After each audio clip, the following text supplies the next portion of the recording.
Aronofsky is back. Il n'y a pas été de main morte. Je crois qu'on tient le film qui a fait le plus couler d'encre cette année. Et j'ai envie de dire tant mieux, parce qu'on a vu combien de films qui nous ont fait aucun effet en salle. On a je ne sais combien de daubes aseptisées à l'année qui nous font dire c'était cool, divertissant, ou le traditionnel j'ai passé un bon moment mais sans plus. Mais là, avec La Mover, on a un film qui a divisé tout le monde. Certains lui voueront un culte, et je pense qu'ils ne seront pas en majorité, et d'autres le haïront de toute leur force, et jetteront ce film au rang des navets moisis. Et quant à moi, messieurs, dames, le bonjour, j'espère que vous pétez le feu, parce que nous avons palabré, débattre, jacasser, nous insulter sur Mover de Darren Aronofsky. Mover, you had me. John Lennon, si tu nous entends.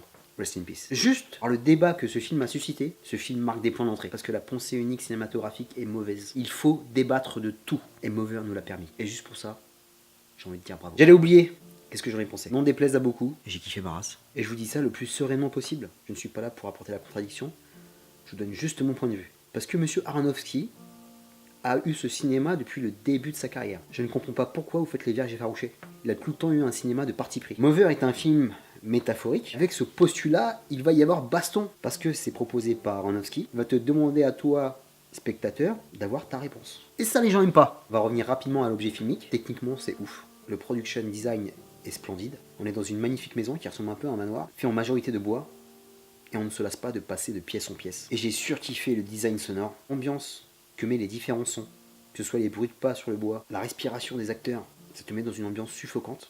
Il n'y a plus d'oxygène dès le début, tu sais que ça va mal se passer. Et la technique caméra est parfaite. Elle suit à la trace toute l'anatomie de Jennifer Lawrence. Elle doit limite coller son visage, elle est à 5 cm, on peut limite sentir sa nuque, c'est bon. Capter toutes ses expressions, ses soupirs, ses larmes, le visage qui bascule d'un état à un autre, en un quart de seconde. Pas besoin de rajouter du dialogue, juste avec ce travail de focus qui est fait sur elle, ne fait qu'un avec son personnage. I love it. Et le film petit à petit monte crescendo, comme une cocotte minute prêt à exploser. On sait qu'on va atterrir dans quelque chose de bizarre, de graveleux, parce que c'est l'univers de Aronofsky. Et tu comprends depuis le départ du film que ça va exploser totalement. À un moment il va y avoir un point de rupture, et tout va éclater. Peut-être à mettre des bémols, parce que moi je connais son cinéma, je sais comment il procède, j'ai pas été trop surpris en fait, mais ça m'a pas dérangé. On sait qu'il y aura du sévice psychologique, qu'il y aura des scènes niveau corporel qui vont être difficiles, mais c'est de la bombe. Autre chose que j'ai ressenti par rapport à Darren, c'est que le gars il est en complète dépression. On sent que le mec va mal. Il y a plein de réalisateurs comme ça, ça transpire. Quand je pense à Lars von Trier qui m'y fait Antéchrist, quand je pense à Nicolas Winding Refn qui arrive à son Neon Demon, les gars faut vous calmer, il y a des psys pour ça. Balancez ça sur la pellicule, c'est qui tout double. Là autant j'ai apprécié, autant Antéchrist, je suis resté jusqu'au bout, je sais pas comment j'ai fait, et Neon Demon pareil. Donc les gars, une bonne thérapie s'impose. Mover, c'est ultra dépressif. Après, je pense que ça peut surprendre. Il y a eu un petit teaser qui durait même pas 15 secondes. On pense que c'est un Omnivision qui va tourner au film d'horreur classique. En connaissant le Gugus, on sait qu'il va nous la faire à l'envers. Donc il n'y a pas de surprise. On sait que ça va être chelou. Je comprends que ça peut rebuter. Les gars, à un moment, renseignez-vous sur les réalisateur que vous allez voir. Aronofsky n'est pas un yes man, c'est un taré. Dès que tu iras voir ce film, je pense que tu n'auras pas la fric qu'on te sortira de la salle. Donc je te conseille une bonne marche en rentrant chez toi pour te détendre et prendre l'air. On est dans un huis clos qui est limite claustrophobique. Quand tu ressors à la lumière du jour, ça fait du bien. C'est un film qui te marquera profondément. Moi, je l'ai ressenti comme ça. Sincèrement, j'ai mis du temps à lancer la vidéo parce qu'il y a tellement de choses à dire. C'est super riche, peut-être trop riche. On va y revenir. Par rapport au film, déjà, je ne vais pas spoiler du tout ce qui se passe. Faut que vous y alliez le plus vierge possible, comme des puceaux. Je n'exposerai même pas ma théorie. Parce qu'en fait, ce que j'en pense importe peu. Quand tu vas aller voir Mover, tu auras ton propre point de vue. C'est ce qui en fait sa qualité et son principal défaut. Car il y a 100 degrés de lecture différentes. Et il faut vraiment que tu y ailles avec ta perception. Ce qui va attaquer ton moi, ta personne. Je suis en train de me perdre, totalement. On va se recentrer un peu. On va rester sur la qualité principale. Ce que j'ai beaucoup aimé, c'est l'ouverture qui nous est proposée à nous spectateurs. On peut le voir sur une multitude de prismes avec des thématiques très fortes qui mettent en relief le monde dans lequel on vit. Il est fort cet enfoiré. Ça parle de la création artistique, la création humaine, la possession et toutes les peurs qui en découlent. En 2 heures de film, c'est l'allégorie de notre société contemporaine et aussi ce qu'il reste de notre race à l'heure actuelle. Et ce questionnement pour moi il est primordial dans ma vie et quand je vais au cinéma. J'aime bien voir des choses qui sont pas faciles à déceler, ça fait travailler le cerveau. Il le faut. Défaut, avec ce magnifique gâteau, je pense qu'on a trop de couches. C'est impossible à digérer d'un coup et on peut vite dégueuler. Il faut y aller bouchée par bouchée. Prenez votre temps. Je pense avec ce qu'on voit, je reconnais qu'on peut se perdre. Ça part complètement en couille. On voit que ce réalisateur par ce film est allé au bout de lui-même. C'est le film qu'il a voulu. C'est le film d'un auteur. On pourra pas le remettre en question. Là où il a un peu déconné, je pense qu'il a poussé le bouchon un peu trop loin. Il aurait pu redescendre un tout petit peu pour que le film soit plus digeste. Surtout avec le final. Je ne savais même plus où donner de la tête. Ça partait dans tous les sens. Je ne savais pas si je devais être révulsé ou me marrer. Bref, allez le voir. Je dirais rien. Autre bémol, j'ai compris ce qui se tramait dans le film.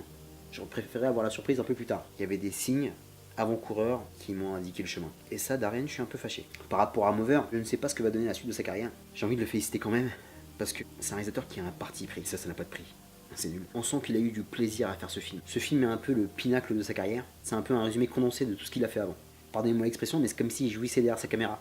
C'est ce qu'il voulait faire, et il y est arrivé. Mais le public n'a pas su. Après, je sais pas si ça le touche. Son film est fait, donc j'ai envie de lui faire un big up. On trouve tous les codes de son cinéma, qui est basé sur l'obsession même qu'on a eu dans Requiem, la même qu'on a eu dans Black Swan, dans Noé par exemple, Wrestler aussi. Oh, celui-là j'ai pas aimé. Un petit mot sur le casting quand même. Alors Jennifer, ma chérie, j'ai jamais été un grand fan de toi, parce que t'étais une actrice qui était prometteuse à la base dans ta jeunesse, avec Winterbones, avec Terre brûlée. Après tu t'es perdu dans les méandres de Hunger Games, et t'as pas été convaincante du tout avec X-Men. Et j'ai failli me faire carotte avec Happiness Therapy, qui est surcoté comme pas deux. Et j'avoue que tu es un peu remonté dans mon estime. Mon pote Fidèle m'a envoyé les photos qui ont fuité de toi sur internet.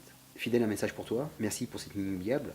Mais j'en ai encore des douleurs. Sincèrement, par rapport à Mover, tu es épatante. Tu incarnes parfaitement cette femme qui en prend plein la poire pendant 2 heures. Et je pensais que tu allais te faire écraser par ton partenaire. Tu as tenu la dragée haute à Javier Bardem, qui est un acteur monstrueux, chapeau bas. J'étais vraiment dubitatif quand j'ai su que tu allais jouer pour Darren Aronofsky, mais tu m'as agréablement étonné. Les autres membres du cast, que ce soit Ed Harris, Michelle Pfeiffer, qui sont toujours agréables à voir. Javier Bardem, on le présente même plus. Ça fonctionne super bien. Pareil pour tous les acteurs qui viennent autour le temps d'une scène, c'est impeccable. J'aimerais bien mentionner aussi la maison, qui est un être vivant qui participe à mort avec la bande son. J'ai l'impression que la maison est en vie. Elle interagit avec les protagonistes. C'est trop bien.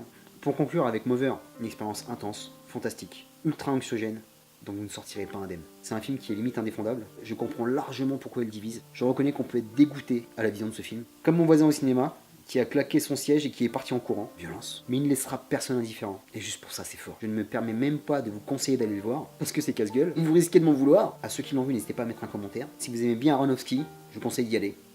Parce que vous allez voir l'autoconsécration de sa création. Rien que ça. Le mec, il s'est fait plaisir. C'est une œuvre de point de vue. C'est très exigeant, ça demande beaucoup d'efforts aux spectateurs. Il faut être concentré sur les différents détails et être limite participatif. Sinon, ça ne fonctionnera pas. Après, je peux comprendre qu'il y a des gens qui vont au cinéma pour se détendre, pour se divertir.